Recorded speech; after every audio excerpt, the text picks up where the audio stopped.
मान सरोवर शुभर जल, हंसा केलि कराही, मुक्ता फल मुक्ता चुगए, अब उड़ी अनंत ना जाहीं। कबीर दास जी अपने इस दोहे में यह बताना चाहते हैं कि प्रभु भक्ति में ही मुक्ति का मार्ग है और उसी में हमें परम आनंद की प्राप्ति होगी। उन्होंने इस दोहे में हंसों का उदाहरण देते हुए हमें यह बताया है कि जिस तरह हंस मानसरोवर के जल में क्रीड़ा करते हुए मोती चुग रहे हैं और उन्हें इस क्रीड़ा में इतना आनंद आ रहा है कि वो इसे छोड़कर कहीं नहीं जाना चाहते, उसी तरह जब मनुष्य ईश्वर भक्ति में खुद को लीन करके परम मोक्ष की प्राप्ति करेगा तो मनुष्य को इस मार्ग में अर्थात प्रभु भक्ति में इतना आनंद आएगा कि वो इस मार्ग को छोड़कर कहीं और नहीं जाएगा और निरंतर प्रभु की भक्ति में लगा रहेगा। प्रेमी ढूंढत मैं फिरो, प्रेमी मिले न कोई, प्रेमी को प्रेमी मिले, सब विष अमृत होई। इस दोहे में कबीर साहब कहते हैं कि दो भक्तों के आपसी प्रेम भावना के बारे में बताया है। कबीर साहब के अनुसार जब दो सच्चे प्रभु भक्त आपस में मिलते हैं तो उनके बीच को भेदभाव, ऊंच नीच, क्लेश इत्यादि विष रूपी दुर्भावनाएं नहीं होती।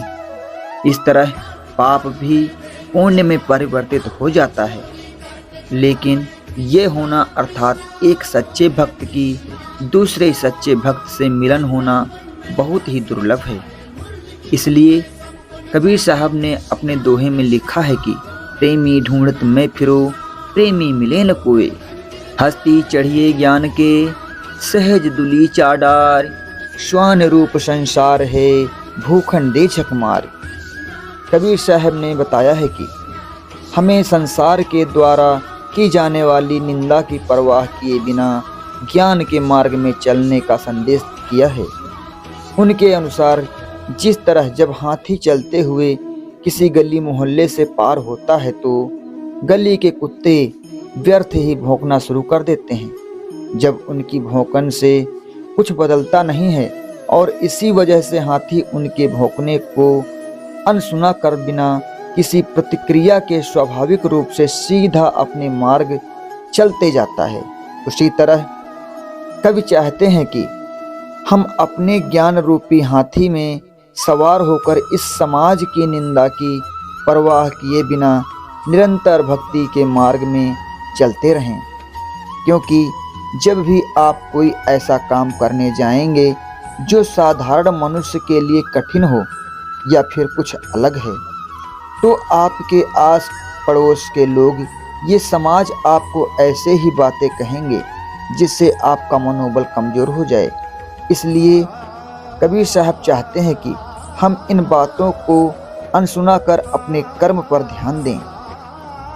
पखा पखी के कारणे सब जग रहा भुलान, निरपक होई के हरि भजे, सोई संत सुजान। कबीर साहब ने हमें बताया है कि एक दूसरे से तुलना करने की भावना को त्यागने का संदेश दिया है। उनके अनुसार हम प्रभु भक्ति के द्वारा मोक्ष की प्राप्ति तभी कर सकते हैं जब हम बिना किसी तर्क के निष्पक्ष होकर प्रभु की भक्ति करें। उनके अनुसार समाज में चारों तरफ केवल भेदभाव ही व्याप्त है। एक व्यक्ति दूसरे को छोटा या अछूत समझता है या उसके धर्म को अपने धर्म से खराब समझता है, और इसी वजह से हम सच्चे मन से प्रभु की भक्ति नहीं कर पा रहे हैं और फलस्वरूप हमें मोक्ष की प्राप्ति नहीं हो रही है। कबीर साहब कहते हैं कि प्रभु भक्ति के लिए हमें इन भेदभाव से ऊपर उठकर निष्पक्ष मन से भक्ति करनी होगी, तभी हमारा कल्याण हो सकता है। हिंदू मुआ राम कही, मुसलमान खुदाई, कहें कबीर सो जीवता, जे दोहों के निकट न जाएं। प्रस्तुत दोहे में कबीर साहब ने हिंदू मुस्लिम के आपसी भेदभाव का वर्णन किया है। कबीर साहब के अनुसार हिंदू तथा मुसलमान में एक दूसरे के प्रति काफी द्वेष था।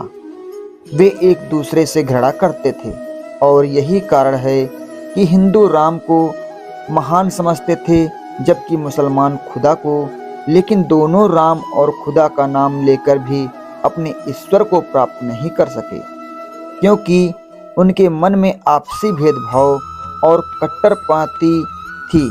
कबीर साहब के अनुसार हिंदू मुस्लिम दोनों एक हैं और राम खुदा दोनों ईश्वर के रूप ही हैं। इसलिए हमें आपसी भेदभाव को छोड़कर सर्वश्रेष्ठ ईश्वर, फिर चाहे वो राम हो या फिर खुदा की भक्ति में लीन हो जाना चाहिए, तभी हम मोक्ष को प्राप्त कर पाएंगे। काबा फिर काशी भया, राम ही भया रहीम, मोट चून मैदा भया, बैठ कबीरा जीम। प्रस्तुत दोहे में कबीर साहब जी ने हिंदू मुसलमान के आपसी भेदभाव को नष्ट करने का संदेश दिया है। कबीर साहब का मानना है कि अगर कोई हिंदू या मुसलमान आपसी भेदभाव को छोड़कर निष्पक्ष होकर प्रभु भक्ति में लीन हो जाए तो उन्हें मंदिर मस्जिद एक समान लगने लगेंगे। फिर उन्हें राम तथा रहीम दोनों एक ही ईश्वर के रूप लगेंगे, जिनमें कोई अंतर नहीं होगा। और इस प्रकार तब हिंदू तथा मुसलमानों को मस्जिद तथा मंदिर भी पवित्र लगने लगेंगे। जैसे जब तक गेहूं को पीसा नहीं जाता वो खाने योग्य नहीं होता, लेकिन जैसे ही गेहूं को पीस दिया जाता है वो आटा एवं मैदे की तरह महीन हो जाता है और वो आसानी से खाने योग्य बन जाता है। ठीक उसी तरह जब तक हमारे मन में एक दूसरे के प्रति भेदभाव रहेगा, हमें दूसरों को धर्म में बुराइयां दिखती रहेंगी, लेकिन जैसे ही हम निष्पक्ष होंगे हमें सभी धर्मों में केवल प्रभु की भक्ति का संदेश प्राप्त होगा, फिर चाहे वो काबा हो या फिर काशी। ऊंचे कुल का जन्मिया, जे करनी ऊंच न होय, सुबरन कल सुरा भरा, साधु निंदा सोई। प्रस्तुत दोहे में कबीर साहब ने बताया है कि मनुष्य को बुरे कर्मों से बचने की प्रेरणा दी है। उनके अनुसार अगर कोई व्यक्ति अपने कुल से नहीं बल्कि अपने कर्मों से बड़ा होता है, जिस तरह एक सोने के घड़े में मदिरा भरी हो तो वो किसी साधु के लिए मूल्यहीन ही हो जाती है।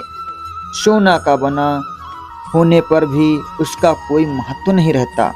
ठीक उसी प्रकार बड़े कुल में पैदा होकर अगर किसी व्यक्ति में बुराइयां, भेदभाव की भावना इत्यादि व्याप्त हो तो वह व्यक्ति महान नहीं बन सकता।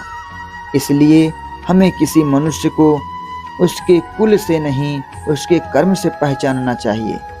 तो दोस्तों, आपको वीडियो कैसी लगी कमेंट करके ज़रूर बताइए और भाई वीडियो को प्लीज़ आप लोग लाइक ज़रूर कर दिया करो। चलिए मिलेंगे अगली किसी वीडियो में।